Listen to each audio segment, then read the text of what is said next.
everyone, welcome to Success Academy's YouTube channel. ഇന്നത്തെ വീഡിയോയിൽ discuss ചെയ്യുന്നത് 16th January 2023 ചോദിച്ചിട്ടുള്ള GD എക്സാമിൻ്റെ 4th ഷിഫ്റ്റിലെ മാത്സ് ക്വസ്റ്റ്യൻസ് ആണ്. ഒന്നാമത്തെ question, A sphere of radius 6 meter is cut into 2 equal halves.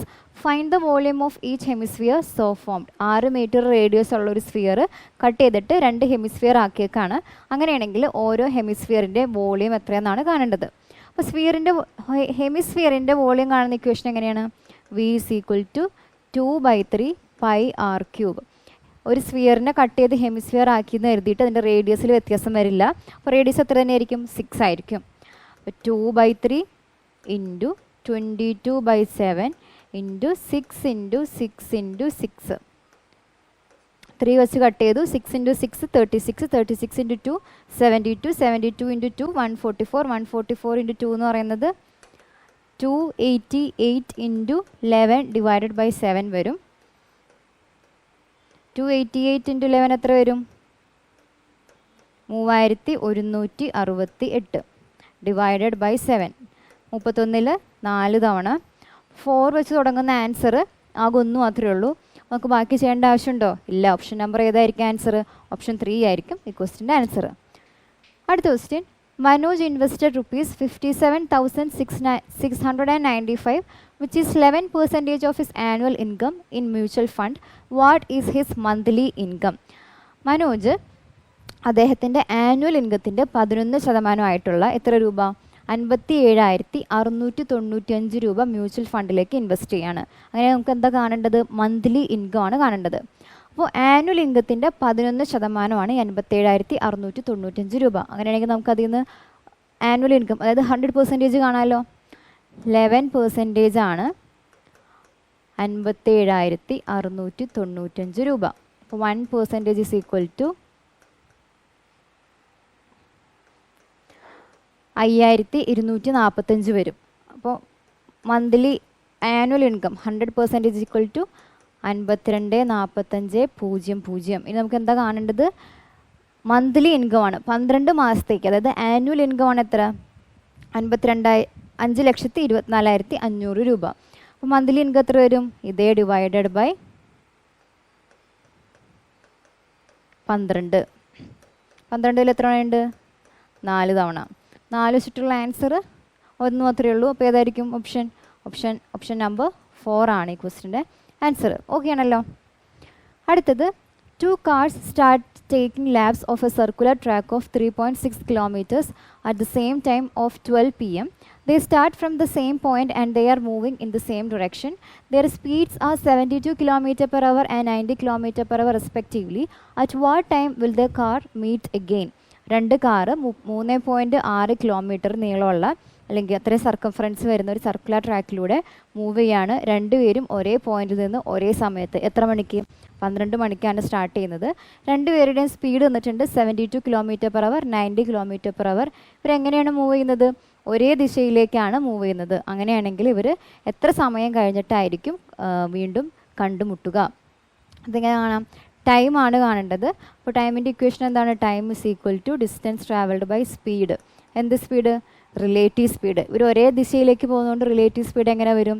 രണ്ടുപേരുടെയും സ്പീഡിൻ്റെ ഡിഫറൻസ് ആയിരിക്കും റിലേറ്റീവ് സ്പീഡ് എന്ന് പറയുന്നത്. Equal to 3.6 divided by 72. 90 - 72 എത്രയാണ്? 18. ഈക്വൽ ടു 0.2 എന്താണ്? അവറാണ്. നമുക്ക് എന്ത് വേണം? ഇതിനെ മിനിറ്റിലേക്ക് ആക്കണം. 0.2 അവർ എന്ന് വെച്ച് കഴിഞ്ഞാൽ എത്ര മിനിറ്റാണ്? ഇൻറ്റു 60 ചെയ്താൽ മതി. അപ്പോൾ നമുക്ക് 12 മിനിറ്റ് എന്ന് കിട്ടും. അതായത് 12 മിനിറ്റിന് ശേഷമാണ് ഇവർ വീണ്ടും കണ്ടുമുട്ടുന്നത്. 12 മണിക്ക് തുടങ്ങിക്കഴിഞ്ഞാൽ 12 മിനിറ്റ് എന്ന് പറയുമ്പോൾ എത്രയും 12 p.m. Option number 4. ക്ലിയർ ആണല്ലോ. അടുത്തത്, the valuation of a house depreciate at the rate of 10% in a year compared to its value at the beginning of that year. If the current value of the house is ₹40 lakh, then what will be the value of the house after 3 years? ഒരു ഹൗസിൻ്റെ വില എത്രയാണ്? ഇപ്പോൾ 40 ലക്ഷം രൂപയാണ്. ഇത് ഒരു വർഷം 10% നിരക്കിൽ കുറഞ്ഞുകൊണ്ടിരിക്കുകയാണ്. അങ്ങനെയാണെങ്കിൽ എത്ര വർഷം കഴിഞ്ഞിട്ടാണ്? 3 വർഷത്തിന് ശേഷം എന്തായിരിക്കും ഈ ഹൗസിൻ്റെ വില ഉണ്ടാവുക? ഇതാണ് കാണേണ്ടത്. അപ്പോൾ എങ്ങനെ ചെയ്യാം? 10%-നെ നമ്മൾ 1/10 എന്ന് എഴുതി ഫ്രാക്ഷൻ ആക്കി. അങ്ങനെ എഴുതി കഴിഞ്ഞാൽ ആദ്യത്തെ വർഷത്തെ ഇനീഷ്യൽ കേസിൽ എത്രയാണ് നമ്മൾ എടുക്കുക? ഈ ഡിനോമിനേറ്റർ ആയിട്ടുള്ള 10 ആണ് എടുക്കുക. ഇനി ഫൈനൽ കേസിൽ അല്ലെങ്കിൽ രണ്ടാമത്തെ കേസിൽ 10% ഡിപ്രീസിയേഷൻ ആണ്. അപ്പോൾ നമ്മൾ എന്ത് ചെയ്യും? 10ൽ നിന്ന് 1 കുറയ്ക്കും, ഡിനോമിനേറ്ററിൽ നിന്ന് ന്യൂമറേറ്റർ കുറയ്ക്കും. 9. ഇത് ആദ്യത്തെ വർഷം. ഇതുപോലെ തന്നെ രണ്ടാമത്തെ വർഷം 10 9 മൂന്നാമത്തെ വർഷവും 10 9. ടോട്ടൽ എത്രയായി? ഇവിടെ 1000 വന്നു, ഇവിടെ 729 വന്നു ആണല്ലോ. തുടക്കമുള്ള വാല്യൂ എത്രയാണ്? 40 lakh. നമുക്കിവിടെ കിട്ടിയത് എത്രയാണ്? 1000. അപ്പോൾ 1000ൻ്റെ കറസ്പോണ്ടിങ് ആയിട്ടുള്ള വാല്യൂ ആണ് എന്ത്? 40 ലക്ഷം. നമുക്ക് എത്രയാണ് കാണേണ്ടത്? 729 കറസ്പോണ്ടിങ് ആയിട്ടുള്ള വാല്യൂ ആണ് കാണേണ്ടത്. അപ്പോൾ എന്ത് ചെയ്യുക? 729 × 4 36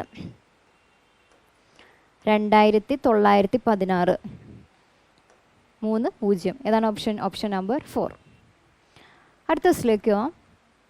Anand can row 8 km/h in still water. It takes him thrice as long as to row down the stream. Find the speed of the stream. ആനന്ദിന് സ്റ്റിൽ വാട്ടറിൽ എത്ര സ്പീഡിൽ റോ ചെയ്യാൻ പറ്റും, സഞ്ചരിക്കാൻ പറ്റും? 8 km/h ബോട്ട് റോ ചെയ്ത് പോകാൻ പറ്റും. പിന്നെയോ ഡൗൺ സ്ട്രീമിൽ പോകുന്ന സമയത്തിൻ്റെ 3 ഇരട്ടി സമയം വേണം അപ്പ് സ്ട്രീമിൽ പോകാൻ. അങ്ങനെയാണെങ്കിൽ നമുക്ക് കാണേണ്ടത് സ്ട്രീമിൻ്റെ സ്പീഡാണ്. ഇതെങ്ങനെ കാണാം? നമുക്ക് റേഷ്യോ മെത്തേഡിൽ ചെയ്യാം. കാരണം ഇവിടെ ഡിസ്റ്റൻസ് എന്താണ്? കോൺസ്റ്റൻ്റ് ആണ്. നമ്മൾ ഒരേ ഡിസ്റ്റൻസിൽ അപ്വേർഡ് അപ്പ് സ്ട്രീം പോയി ഡൗൺ സ്ട്രീം വന്നു. അപ്പോൾ ഡിസ്റ്റൻസ് സെയിം ആണെന്നുള്ള കൺസെപ്റ്റിലാണ് ചെയ്യുന്നത്. Speed is equal to distance by time. അപ്പോൾ ഡിസ്റ്റൻസ് കോൺസ്റ്റൻ്റ് ആണെന്ന് പറഞ്ഞല്ലോ. അപ്പോൾ എന്തായിരിക്കും? സ്പീഡ് എന്ന് പറയുന്നത് ഇൻവേഴ്സ്ലി പ്രൊപ്പോർഷണൽ ടു ടി ആണ്. ഇനി നമുക്കിവിടെ ടീൻ്റെ റേഷ്യോ എടുത്തൂടെ? T up stream down stream. Time ഏതിലാണ് കൂടുതൽ? അപ്പ് സ്ട്രീമിലായിരിക്കും എപ്പോഴും ടൈം കൂടുതൽ വരിക. 3:1 ത്രൈസ് എന്ന് പറഞ്ഞിട്ടുള്ളതുകൊണ്ടാണ് നമ്മൾ 3:1 എടുത്തത്. ഇനി സ്പീഡും ടൈമും ഇൻവേഴ്സ്ലി പ്രൊപ്പോർഷണലാണ്. അപ്പോൾ ടൈമിൻ്റെ റേഷ്യോ എന്താണോ അതിൻ്റെ നേരെ ഓപ്പോസിറ്റ് ആയിരിക്കും എന്ത് വരിക? സ്പീഡിൻ്റെ റേഷ്യോ 1:3. അപ്പോൾ നമുക്ക് അപ്പ് സ്ട്രീം സ്പീഡും കിട്ടി, ഡൗൺ സ്ട്രീം സ്പീഡും കിട്ടി. ഇനി USDC. ഇതിൽ U എന്ന് പറയുന്നത് അപ്പ് സ്ട്രീം, D എന്ന് പറയുന്നത് ഡൗൺ സ്ട്രീം, S എന്ന് പറയുന്നത് സ്റ്റിൽ വാട്ടർ. ഈ കേസിൽ അത് എത്രയാണ്? 8 km/h. C കറൻറ്റിൻ്റെ സ്പീഡ്, അതാണ് നമുക്ക് കാണേണ്ടത്. സ്പീഡ് ഓഫ് ദ സ്ട്രീം അത് തന്നെയാണ് എന്ത്? കറൻറ്റ് എന്ന് പറയുന്നത്. അങ്ങനെയാണെങ്കിൽ അപ്പ് സ്ട്രീം സ്പീഡ് എന്ന് പറയുന്നത് എന്ത് വരും? S - C. നമ്മൾ ഒഴുക്കിനെതിരെയാണ് പോകുന്നത്, അപ്പോൾ സ്പീഡ് എപ്പോഴും കുറവായിരിക്കും. ഡൗൺ സ്ട്രീം ആണെങ്കിൽ എസിൻ്റെയും സിൻ്റെയും വാല്യൂ അറിയുകയാണെങ്കിൽ ഡൗൺ സ്ട്രീം സ്പീഡ് എന്ന് പറയുന്നത് S+C വരും. അതുപോലെ യുവിൻ്റെയും ഡിൻ്റെയും വാല്യൂ അറിയാമെങ്കിൽ സ്റ്റിൽ വാട്ടറിൻ്റെ സ്പീഡ് എന്ന് പറയുന്നത് U+D/2 ആണ് വരിക. ഇവിടെയാണെങ്കിലോ U - D/2 ആണ് കറൻറ്റിൻ്റെ സ്പീഡ് വരാം. നമുക്ക് ഈ റേഷ്യോ വെച്ച് നോക്കിക്കഴിയുമ്പോൾ USDCയിൽ അപ്പ് സ്ട്രീമിൻ്റെ സ്പീഡ് എത്രയാണ്?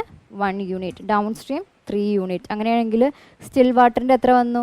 U+D 1 + 3 = 4, 4/2. 2 യൂണിറ്റ് ആണ് എന്ത്? സ്പീഡ് ഓഫ് ദ സ്റ്റിൽ വാട്ടറിലെ സ്പീഡ്. ശരിക്കും അത് എത്രയാണ്? 8 km ആണ്. അപ്പോൾ നമുക്ക് 2 യൂണിറ്റ് = 8 എന്ന് ഇക്വേറ്റ് ചെയ്തൂടെ? അങ്ങനെയാണെങ്കിൽ 1 യൂണിറ്റ് = 4 km/h എന്ന് കിട്ടി. ഓക്കെ ആണല്ലോ. ഇനി സി കാണാൻ വേണ്ടി എന്ത് ചെയ്യണം? അതായത് സ്പീഡ് ഓഫ് ദ സ്ട്രീം അല്ലെങ്കിൽ സ്പീഡ് ഓഫ് ദ കറൻറ്റ് കാണാൻ U - D അല്ലെങ്കിൽ D - U/2. D എത്രയാണ്? 3 യൂണിറ്റ്. ഇത് 1 യൂണിറ്റ്. 3 - 1 2 ആണ്. 2/2 എന്ന് പറയുന്നത് 1 യൂണിറ്റ്. അപ്പോൾ ഇത് 1 യൂണിറ്റ് വന്നു. 1 യൂണിറ്റ് എത്രയാണ്? 4 km/h. അപ്പോൾ നമ്മുടെ ആൻസർ എന്തായി? Option number 1 4 km/h. നമ്മളെങ്ങനെയാണ് ചെയ്തത്? ഇതിൽ നമ്മൾ ഒരേ ഡിസ്റ്റൻസിൽ അപ്പ് സ്ട്രീം പോയി ഡൗൺ സ്ട്രീം വന്നു. അപ്പോൾ ഡിസ്റ്റൻസ് എന്താണ്? സെയിം ആണ്. ഡിസ്റ്റൻസ് സെയിം ആയി കഴിഞ്ഞപ്പോൾ speed inversely proportional to T ആണ്. ടീൻ്റെ റിലേഷൻ തന്നിട്ടുണ്ട്. ഡൗൺ സ്ട്രീമിൽ എത്ര സമയമാണോ എടുക്കുന്നത് അതിൻ്റെ 3 ഇരട്ടി സമയം എന്ത് വേണം? അപ്പ് സ്ട്രീമിൽ പോകാൻ വേണം. കാരണം എപ്പോഴും അപ്പ് സ്ട്രീമിലായിരിക്കും നമുക്ക് സ്പീഡ് കുറവ് വരാം. കാരണം ഒഴുക്കിനെതിരെ ആയതുകൊണ്ട് സ്പീഡ് കുറവായിരിക്കും, സമയം കൂടുതലായിരിക്കും. അപ്പോൾ നമ്മൾ ടൈം = 3:1 എടുത്തു.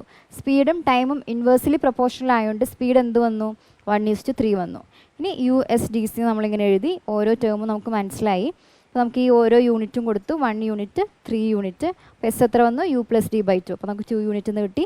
2 യൂണിറ്റ് എന്ന് പറഞ്ഞാൽ 8 ആണ്. 1 യൂണിറ്റ് 4 km/h ആണ്. അപ്പോൾ നമുക്ക് ആൻസറായി 4 km/h. അടുത്തത് the ratio of the weight of Ram, Shyam and Mohan is 7:8:5 respectively. The average weight of Ram, Shyam and Mohan is 8 kg. What is the average weight of Ram and Shyam? 3 പേരുടെ വെയ്റ്റിൻ്റെ ratio തന്നിട്ടുണ്ട് 7:8:5. ഇവരുടെ average wait എത്രയാണ്? 80 kg ആണ്. അതായത് 3 പേരുടെയും കൂടിയിട്ടുള്ള ശരാശരി തൂക്കം എന്ന് പറയുന്നത് 80 kg ആണ്. അങ്ങനെയാണെങ്കിൽ രാമിൻ്റെയും ശ്യാമിൻ്റെയും മാത്രമായിട്ടുള്ള വെയ്റ്റിൻ്റെ ആവറേജ് ആണ് കാണേണ്ടത്. അപ്പോൾ ആവറേജ് 3 ആണെങ്കിൽ ടോട്ടൽ വെയിറ്റ് എത്ര വരും? ആവറേജ് എന്ന് പറഞ്ഞാൽ എന്താണ്? Sum of the observation divide by number ആണ് അല്ലേ? അപ്പോൾ ആവറേജ് 80 ആണെങ്കിൽ ആക്ച്വൽ വാല്യൂ അല്ലെങ്കിൽ സം ഓഫ് ദ വെയിറ്റ് എന്ന് പറയുന്നത് ഇവിടെ എത്ര പേരുണ്ട്? 3 പേരുണ്ട്. 80 × 3 240 kg ആണ് ഇവരുടെ 3 പേരുടെയും കൂടി ടോട്ടൽ വെയിറ്റ്. ഇനി റേഷ്യോ പ്രകാരം ടോട്ടൽ വെയിറ്റ് എത്ര വരും? 7 + 8 + 5 20x. അപ്പോൾ 20 യൂണിറ്റ് ആണ് അല്ലെങ്കിൽ 20x ആണ് എന്ത്? 240. കാരണം റേഷ്യോയിൽ നമുക്ക് ആഡ് ചെയ്തപ്പോൾ 20 യൂണിറ്റ് എന്നാണ് കിട്ടിയത്. ശരിക്കും അത് എത്രയാണ്? 240 ആണ്. അതുകൊണ്ട് നമുക്ക് 20നെ 240 ആയിട്ട് ഇക്വേറ്റ് ചെയ്യാം. 0 കട്ട് ചെയ്തു 1 യൂണിറ്റ് അല്ലെങ്കിൽ എക്സ് എന്ന് പറയുന്നത് എത്രയായി? 12 kg ആയി. അങ്ങനെയാണെങ്കിൽ രാമിൻ്റെ വെയിറ്റ് എത്ര വരും? രാമിൻ്റെയും ശ്യാമിൻ്റെയും എന്ന് പറയുന്നത് 7:8 അല്ലേ? അപ്പോൾ 7 × 12 + 8 × 12 ഡിവൈഡഡ് ബൈ 2 പേരുള്ളതുകൊണ്ട് നമ്മൾ 2 ചെയ്തു. 2 പേരുടെയും ഏജിൻ്റെ സം ഡിവൈഡ് ബൈ നമ്പർ 2. ഇതാണ് ആവറേജ്. അപ്പോൾ 12 കോമൺ ആയതുകൊണ്ട് നമ്മൾ പുറത്തേക്ക് എടുത്തു. പിന്നെ 7 + 8 15 ബൈ 2 ചെയ്തു. 6 വന്നു. 6 × 15 എത്രയാണ്? 90. ഓക്കെ ആണല്ലോ. അടുത്ത ദിവസത്തിലേക്ക് പോവാം. Rita says that she sells her goods at the cost price. If she uses 80 gram weight instead of 100 gram, then what is her profit percentage? Rita 100 ഗ്രാമിന് പകരം 80 ഗ്രാമാണ് കൊടുക്കുന്നുള്ളൂ. അങ്ങനെയാണെങ്കിൽ എത്രയാണ് പ്രോഫിറ്റ് പെർസെൻറ്റേജ്? സിമിലർ പാറ്റേണിലുള്ള ക്വസ്റ്റ്യൻസ് കുറേ അധികമായി വരുന്നു. അപ്പോൾ ഇതെങ്ങനെ ചെയ്യും? ആദ്യം കോസ്റ്റ് പ്രൈസിൻ്റെ സെല്ലിംഗ് പ്രൈസിൻ്റെ റേഷ്യോ എടുക്കാം. പെർസെൻറ്റേജിലാണ് ആൻസർ കാണേണ്ടത്. നമുക്ക് റേഷ്യോ എടുത്താൽ മതി. അപ്പോൾ 100 ഗ്രാം ആണെന്ന് പറഞ്ഞിട്ടാണ് വിൽക്കുന്നത്. അപ്പോൾ നമുക്ക് എത്ര രൂപ കിട്ടും? അല്ലെങ്കിൽ വിൽക്കുന്ന ആൾക്ക് എത്ര രൂപ കിട്ടും? 100ന് കറസ്പോണ്ടിങ് ആയിട്ടുള്ള വാല്യൂ കിട്ടും. സെല്ലിംഗ് പ്രൈസ് എന്തായി? 100. പക്ഷേ എത്രയാണ് കൊടുക്കുന്നുള്ളൂ? 80 ഗ്രാമേ കൊടുക്കുന്നുള്ളൂ. അപ്പോൾ ഇദ്ദേഹത്തിന് എത്ര ചിലവാകുന്നുള്ളൂ? 80 ഗ്രാമിന് കറസ്പോണ്ടിങ് ആയിട്ടുള്ള പൈസ. അപ്പോൾ 80:10 എന്നാണ് കോസ്റ്റ് പ്രൈസിൻ്റെ സെല്ലിംഗ് പ്രൈസിൻ്റെ റേഷ്യോ വന്നത്. അപ്പോൾ എത്രയാണ് പ്രോഫിറ്റ് വന്നത്? പ്രോഫിറ്റ് 20. പ്രോഫിറ്റ് പെർസെൻറ്റേജ് എന്ന് പറഞ്ഞു കഴിഞ്ഞാൽ profit divide by cost price into 100. എത്ര വന്നു? 25%. Option number 2. ഓക്കെ ആണല്ലോ. അടുത്തത് the cost of painting a solid cone at 30 paisa per centimeter square is rupees 660. Find the radius of the cone if its slant height is 15 centimeter.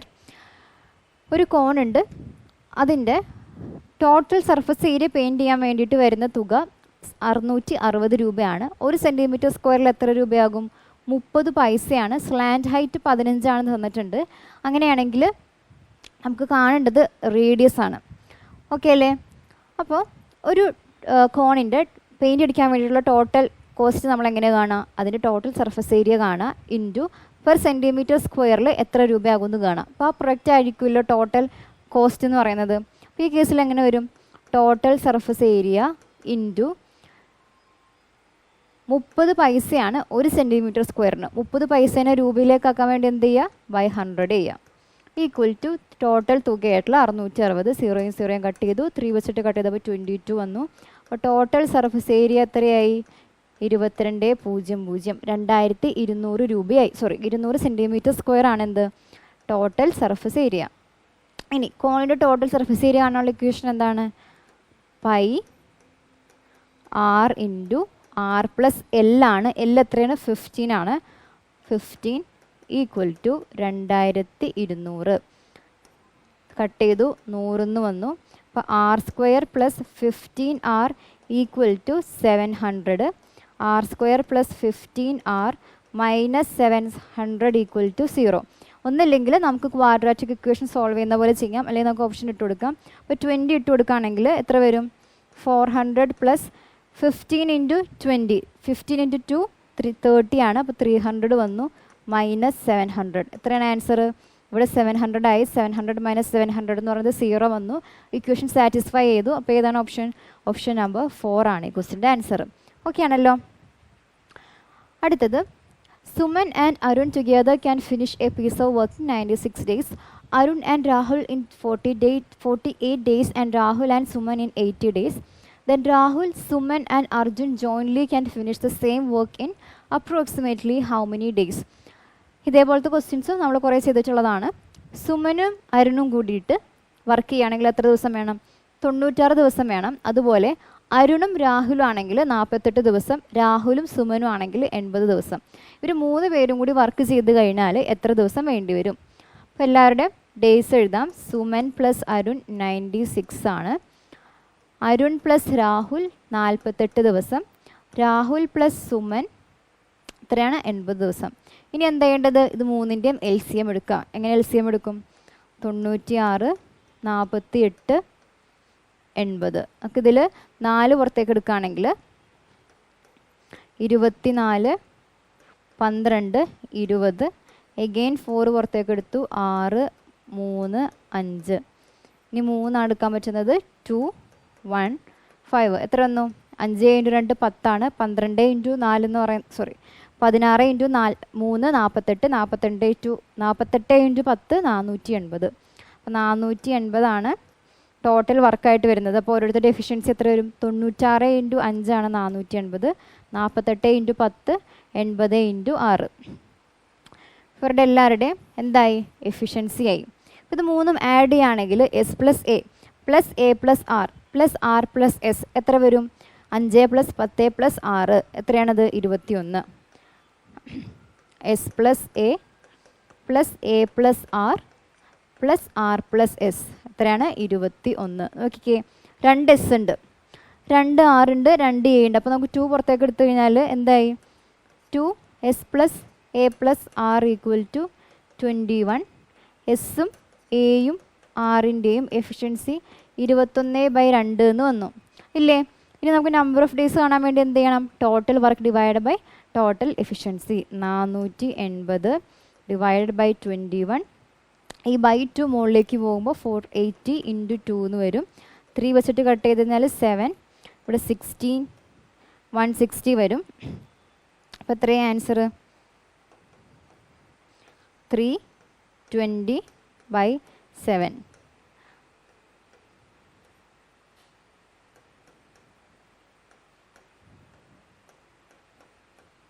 0.7 വരും. Round of ചെയ്യുമ്പോൾ എത്ര answer വരിക? 46 ആയിരിക്കും വരിക. 45.7 ആണ് round of ചെയ്യുമ്പോൾ 46 നമുക്ക് approximately ആണ് വെച്ചേക്കുന്നത്.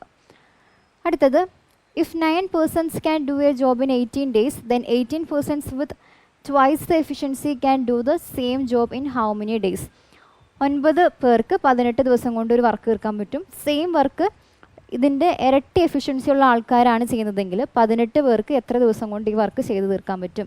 ഇതെങ്ങനെ ചെയ്യാൻ പറ്റും? ടോട്ടൽ വർക്ക് എന്ന് പറയുന്നത് എന്താണ്? Total work is equal to efficiency into time into number of people അല്ലേ? അപ്പോൾ 2 കേസിലും ഒരേ വർക്ക് എന്ന് പറഞ്ഞേക്കുന്നതുകൊണ്ട് നമുക്ക് എന്ത് ചെയ്യാം?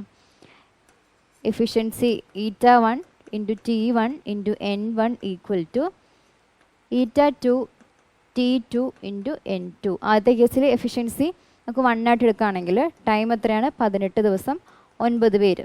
അതേപോലെ രണ്ടാമത്തെ കേസിൽ ട്വൈസ് ദ എഫിഷ്യൻസി എന്ന് പറഞ്ഞേക്കാം. നമ്മളിവിടെ 1 എടുത്തുകൊണ്ട് ഇപ്പുറത്ത് എത്ര എടുക്കണം?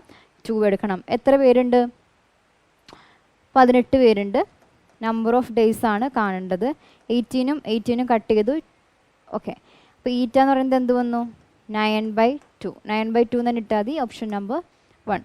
ഓക്കെ ആണല്ലോ. അടുത്തത് ഈ തന്നിരിക്കുന്ന എക്സ്പ്രഷൻ്റെ വാല്യൂ കാണാമെന്നുള്ളതാണ്. അപ്പോൾ ഇത് ബോട്ട് മാസ് റൂൾ വെച്ചിട്ടാണ് ചെയ്യേണ്ടത്.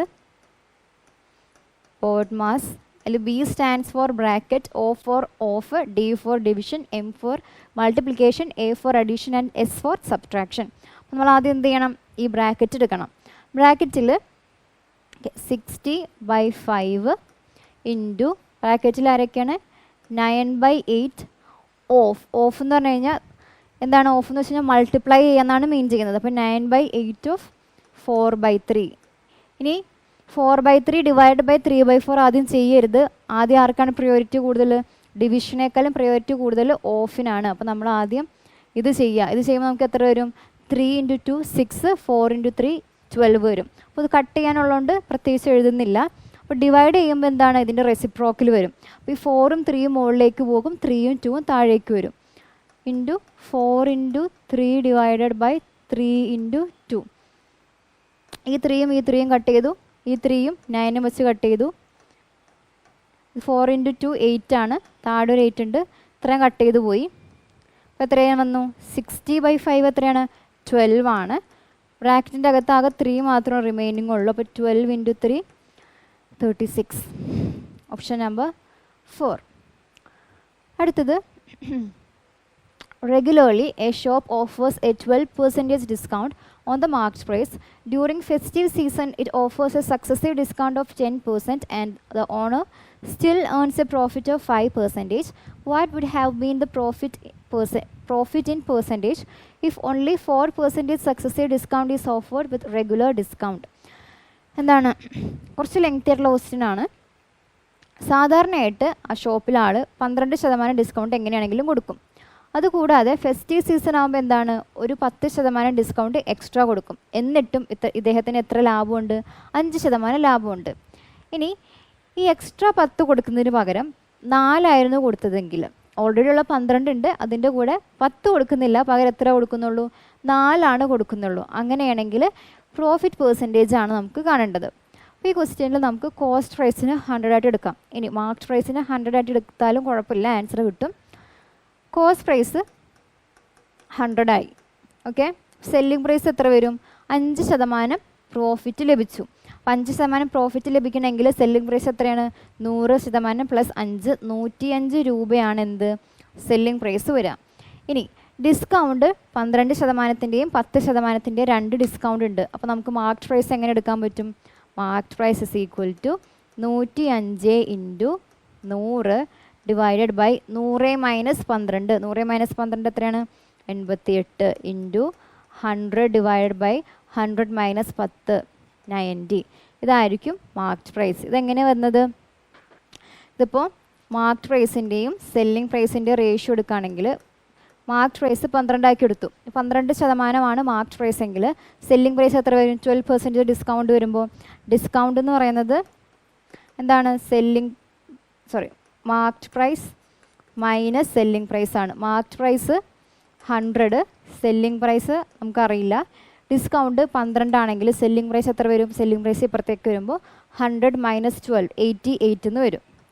അതേപോലെ തന്നെ മാർക്ക്ഡ് പ്രൈസ് 100ഉം ഡിസ്കൗണ്ട് 10 ആണെങ്കിൽ എന്ത് ചെയ്താൽ സെല്ലിംഗ് പ്രൈസ് ആണ്? 100 - 10 90. ഓക്കെ അല്ലേ? അപ്പോൾ ഇവിടെ സെല്ലിംഗ് പ്രൈസ് എത്ര വന്നു? 88 × 90. 88 × 90 ആണ് ഇവിടുത്തെ സെല്ലിംഗ് പ്രൈസ്.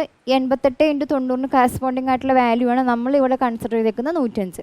അപ്പോൾ 88 × 90 = 105. അങ്ങനെയാണെങ്കിൽ 1 യൂണിറ്റ് = 105/88 × 90. മാർക്ക്ഡ് പ്രൈസ് കാണാൻ എന്ത് വേണം? മാർക്ക്ഡ് പ്രൈസ് എന്ന് പറയുന്നത് എത്രയാണ്? 100 × 100. അപ്പോൾ ഈ പറയുന്ന വാല്യൂവിന് 100 × 100 വെച്ചിട്ട് മൾട്ടിപ്ലൈ ചെയ്യുമ്പോൾ നമുക്ക് എന്ത് കിട്ടും? മാർക്ക്ഡ് പ്രൈസ് കിട്ടും.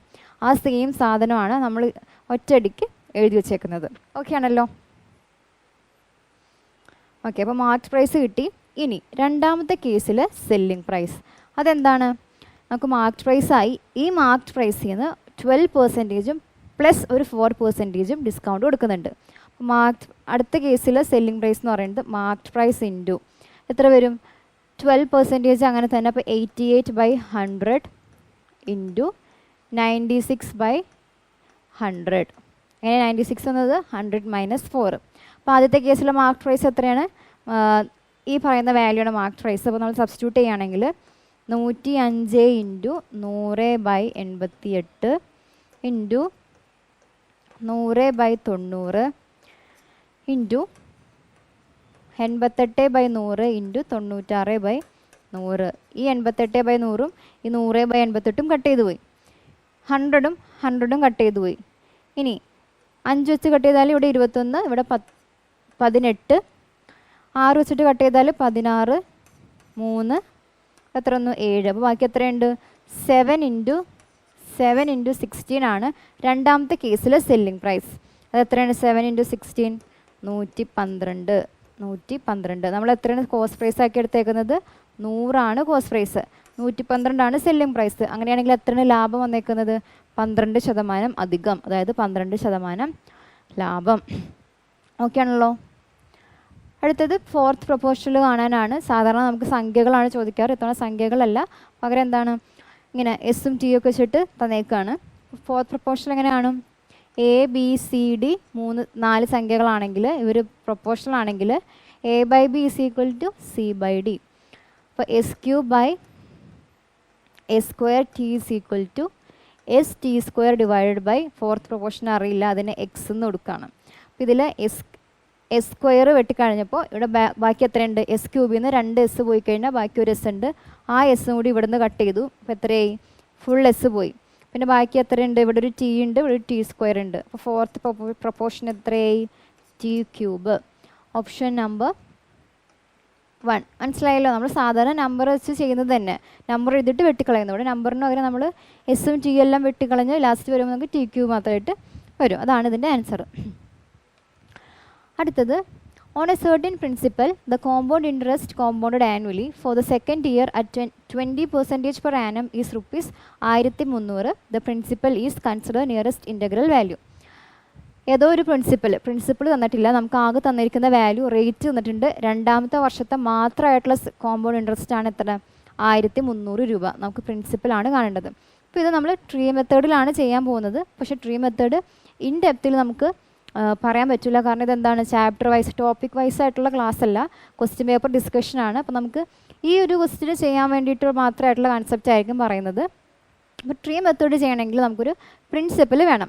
പക്ഷേ ഒരു പ്രിൻസിപ്പൽ ഇല്ലല്ലോ. അപ്പോൾ നമുക്കൊരു പ്രിൻസിപ്പൽ അസ്യൂം ചെയ്യണം. അതെങ്ങനെ ചെയ്യാം? 20%നെ ഫ്രാക്ഷനാക്കി എഴുതാം. എത്ര വരും? 1/5 വരും. എന്നിട്ട് റേറ്റിൻ്റെ ഫ്രാക്ഷനാക്കി എഴുതിയിട്ട് അതിൻ്റെ ഡിനോമിനേറ്റർ കൺസിഡർ ചെയ്യുക. ഇവിടെ അത് 5 ആണ്. 5 എടുത്തു. എത്ര വർഷം ഉണ്ടെന്ന് നോക്കുക. ഇവിടെ 2 വർഷമാണ് ഉള്ളത്. അപ്പോൾ എന്ത് ചെയ്യണം? ഈ ഡിനോമിനേറ്റർ എഴുതിയിട്ട് അതിൻ്റെ എത്രയാണോ വർഷം അത്രയും പവർ എടുക്കുക. ഇവിടെ 2 വർഷമായിട്ട് 5 സ്ക്വയർ വന്നു. അപ്പോൾ നമ്മൾ 25 എന്ന് എടുത്തു. ഇതായിരിക്കും എന്ത്? നമ്മൾ അസ്യൂം ചെയ്യുന്ന പ്രിൻസിപ്പൽ എന്ന് പറയുന്നത്. പ്രിൻസിപ്പൽ 25 യൂണിറ്റായി. ഓക്കെ ആണല്ലോ?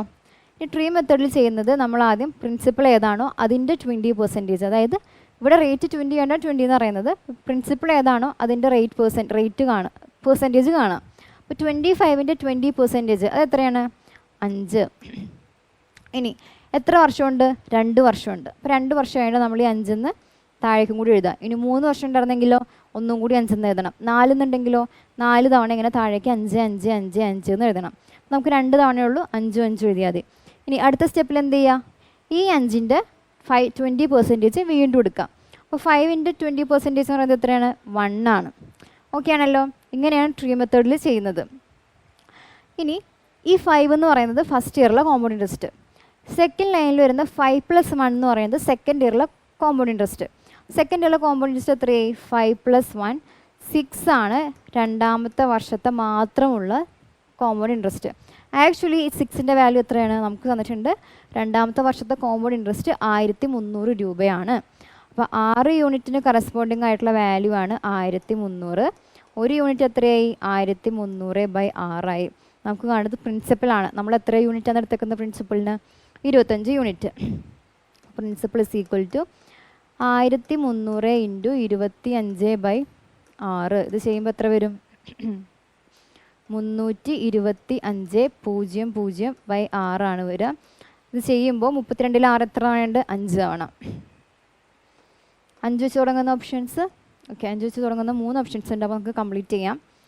325.00/6. 25-ൽ 4 തവണ 26. 10-ൽ 1 തവണ 541. ഓക്കെ, 5416. Option number 2. ഇങ്ങനെയാണ് നമ്മൾ ഈ ക്വസ്റ്റ്യൻ ചെയ്യുന്നത്. അടുത്തത്, in a 500 meter race P runs at 2 km/h. P gives Q a head start of 20 meter and still beats him by 60 seconds. Find the speed of Q. ഒരു linear റേസിൽ പിയും Q ഉണ്ട്.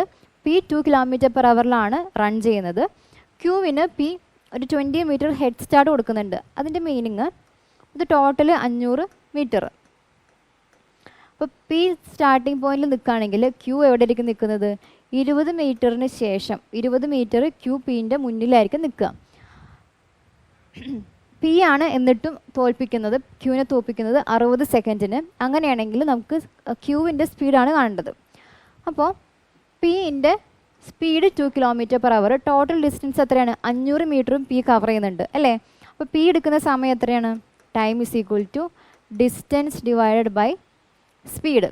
Distance മീറ്ററിലാണ്, speed km/hലാണ്. km/hനെ m/s ആക്കാൻ വേണ്ടിയിട്ട് എന്ത് ചെയ്യണം?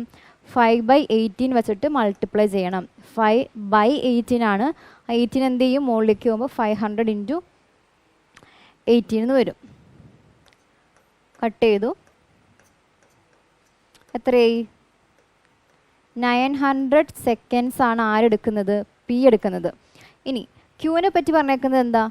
പി സ്റ്റാർട്ടിംഗ് പോയിന്റിൽ എത്തുമ്പോൾ പി 60 സെക്കൻഡും 60 സെക്കൻഡ് മുന്നേ ക്യൂവിനെ വെച്ച് നോക്കുമ്പോൾ പി 60 സെക്കൻഡ് മുന്നേ എവിടെ എത്തി? എൻഡ് പോയിന്റിലെത്തി.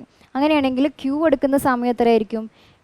പി മാത്രം 900 സെക്കൻഡ് 900 സെക്കൻഡ് എടുക്കുന്നുണ്ട്. അപ്പോൾ ക്യൂവിന് ഇതിനേക്കാൾ ഒരു 60 സെക്കൻഡ് കൂടി എടുത്തു കഴിഞ്ഞാലല്ലേ ഈ എൻഡ് പോയിന്റിലേക്ക് എത്താൻ പറ്റുള്ളൂ. അപ്പോൾ ക്യൂവിൻ്റെ സമയം എത്രയായിരിക്കും? ക്യൂവിൻ്റെ ടൈം എന്ന് പറയുന്നത് 960. ഈ കിട്ടിയ 900 അതേപോലെ 60 സെക്കൻഡ് എക്സ്ട്രാ വേണം. 960 ആണ് ക്യൂവിൻ്റെ ടൈം. ക്യൂ എത്ര ഡിസ്റ്റൻസ് ട്രാവൽ ചെയ്യുന്നുണ്ട്? ടോട്ടൽ 500 ആണ്. പക്ഷേ ഓൾറെഡി സ്റ്റാർട്ട് ചെയ്യുന്ന സമയത്ത് തന്നെ 20 മീറ്റർ കഴിഞ്ഞിട്ടാണ് നിൽക്കുന്നത്. അപ്പോൾ ക്യൂവിൻ്റെ ഡിസ്റ്റൻസ് എത്രയാണ്?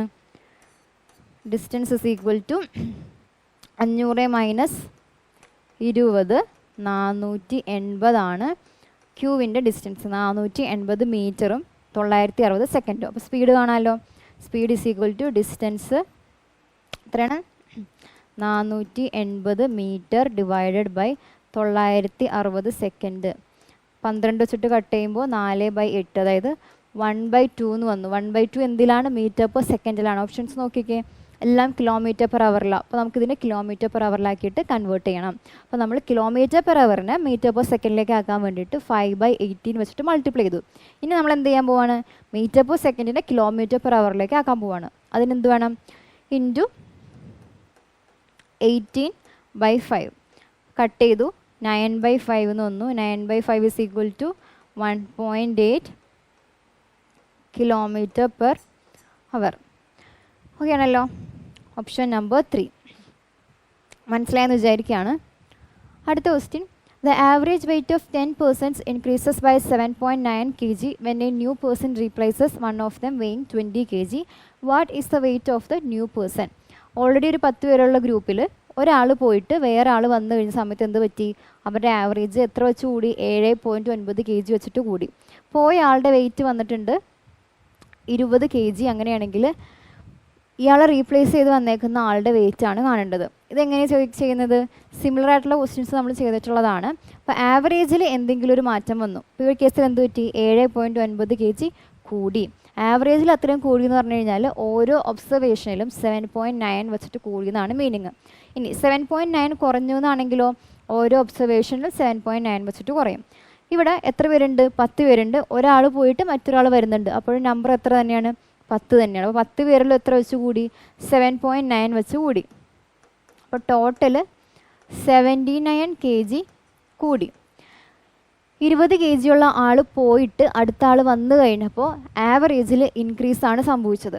അപ്പോൾ എന്തായിരിക്കും? വന്നേക്കുന്ന ആൾക്ക് ഈ പോയ ആളുടെ 20 kg-നേക്കാളും വെയിറ്റ് കൂടുതലായിരിക്കും. എത്ര കൂടുതലായിരിക്കും? നമുക്കിവിടെ 79 kg കൂടിയില്ലേ?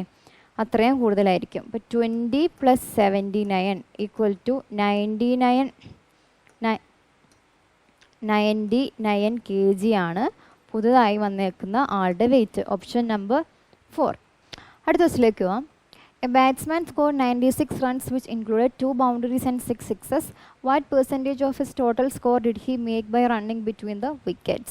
ഒരു ബാറ്റ്സ്മാൻ ടോട്ടൽ സ്കോർ ചെയ്യുന്നത് 96 റൺസാണ്. അതിൽ 2 ബൗണ്ടറീസും 6 സിക്സും ആണുള്ളത്. അങ്ങനെയാണെങ്കിൽ ഈ റൺസ് കൂടാണ്ട് റണ്ണ് ചെയ്തിട്ട് റണ്ണിങ്ങിലൂടെ എത്ര റൺസാണ് നേടിയിട്ടുണ്ടാവുക അതാണ് നമുക്ക് കണ്ടത്. അതിൻ്റെ പെർസെൻറ്റേജ് ആണ് കണ്ടത്. അപ്പോൾ 2 ബൗണ്ടറീസ് എന്ന് പറയുമ്പോൾ 2 × 4 + 6 × 6 എത്രയായി? 8 + 36 44 റൺസാണ് എങ്ങനെ എടുത്തേക്കുന്നത്? ഈ പറയുന്ന ബൗണ്ടറീസിൽ എടുത്തേക്കുന്നത്.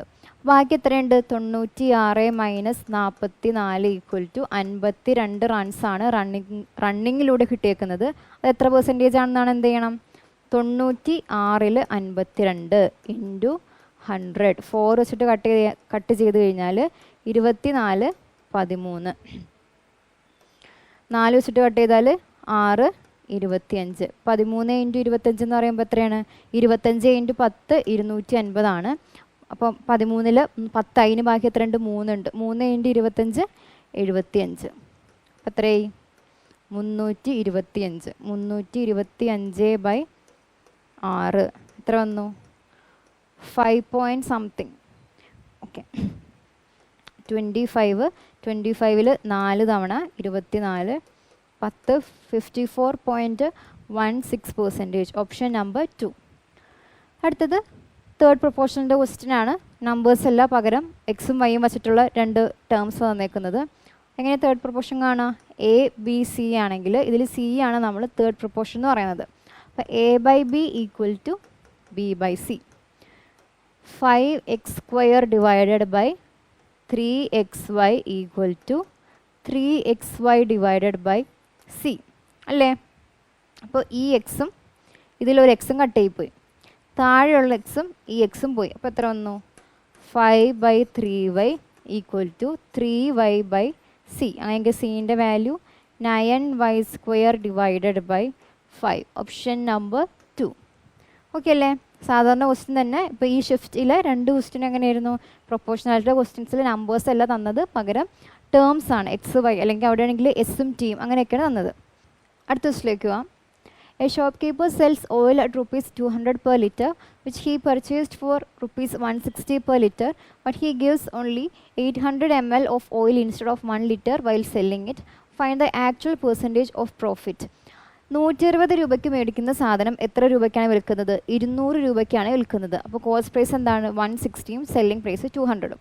അതുപോലെ തന്നെ 1 ലിറ്റർ അതായത് 1000 ml ആണെന്ന് പറഞ്ഞിട്ട് 800 ml ആണ് കൊടുക്കുന്നുള്ളൂ. അപ്പോൾ കോസ്റ്റ് പ്രൈസ് എത്രയായി? 800 ml കൊടുക്കുന്നുള്ളൂ. 800 ആണ് കോസ്റ്റ് പ്രൈസ്, 1000 ആണ് സെല്ലിംഗ് പ്രൈസ്. നമുക്ക് റേഷ്യോ ചെയ്താലോ?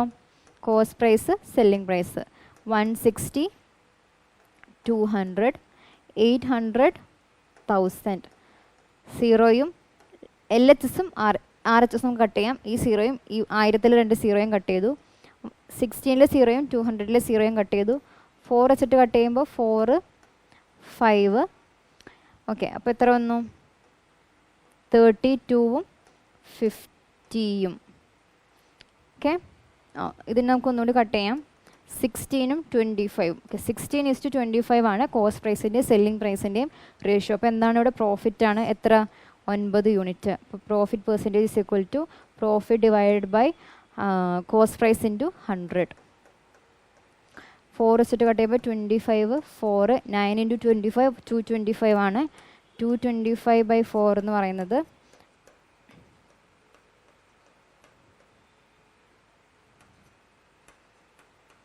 56.25. Option number 3. ഓക്കെ ആണല്ലോ? സിമിലർ ക്വസ്റ്റ്യൻ നമ്മൾ ഇതേ ഷിഫ്റ്റിൽ തന്നെ ഡിസ്കസ് ചെയ്തതാണ്. അടുത്തത് the marked price of a toy is rupees 1600 if the shopkeeper declares a discount of 10% and then 10% cash discount, then what is the selling price of the toy? ഒരു ടോയിൻ്റെ mark price എത്രയാണ്? 1600 രൂപയാണ്. ഇതിന് 10% വെച്ചിട്ട് 2 discount കൊടുക്കുന്നുണ്ട്. അങ്ങനെയാണെങ്കിൽ selling price ആണ് കാണേണ്ടത്. എങ്ങനെ ചെയ്യണം? 10% എന്ന് പറഞ്ഞു കഴിഞ്ഞാൽ 1/10 ആണ്. അപ്പോൾ മാർക്ക് പ്രൈസ് എന്താക്കി എടുക്കുക? മാർക്ക് പ്രൈസ് 10 ആണെങ്കിൽ സെല്ലിംഗ് പ്രൈസ് 9. ഇതെങ്ങനെയാണ് വന്നത്?